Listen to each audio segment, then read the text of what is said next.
Hello, I'm working through our first major order here. Let me just put this down. From Princeton University Press, and I wanted to talk about one of the books that we've selected from that press to sell at History and Coffee. So this book is called The Interrogation Rooms of the Korean War, The Untold History, and it's by Monica Kim.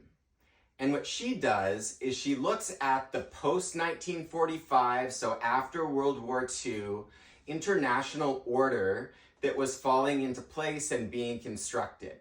And she looks especially at the Korean War, which was a conflict between North Korea and South Korea that took place from 1950 to 1953.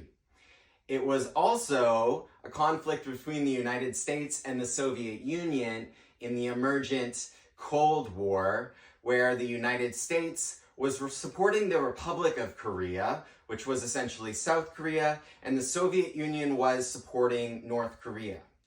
And what Kim does is she really says there's this issue about historical narratives about the Cold War where people are focusing on the really powerful countries and leaders involved, and what gets overlooked is the actual people on the ground who are most directly affected by the conflict.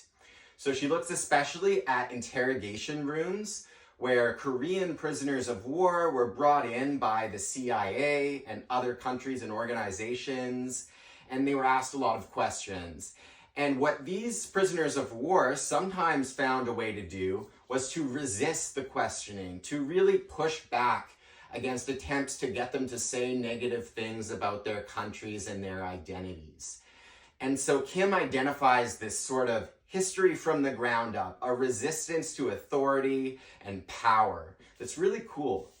And I wanted to read a quick portion from this book because she really outlines her argument, and I think it's really interesting.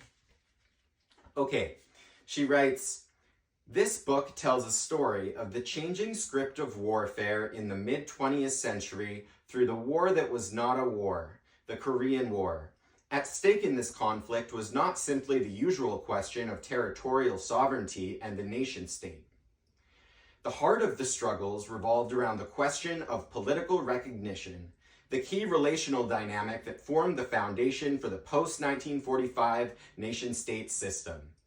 This book argues that if we want to understand how the act of recognition became the essential terrain of war, we must step away from the traditional landscape of warfare, the battlefield, and into the interrogation room.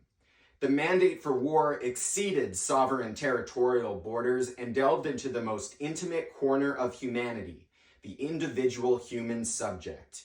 The geography of war was no longer limited to a traditional sense of sovereignty in the state territorial sense.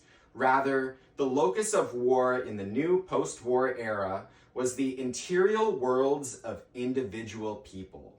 Whether American psychologists in the US military or communist revolutionaries on the Korean Peninsula, people in the post-war world focused their attention on the interior human world, as both empires and revolutions claimed the central project of decolonization."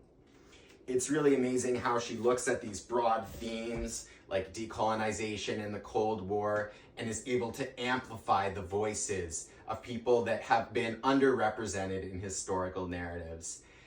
Watch this space. I'll have more videos on more books as they come in, and thank you so much for watching.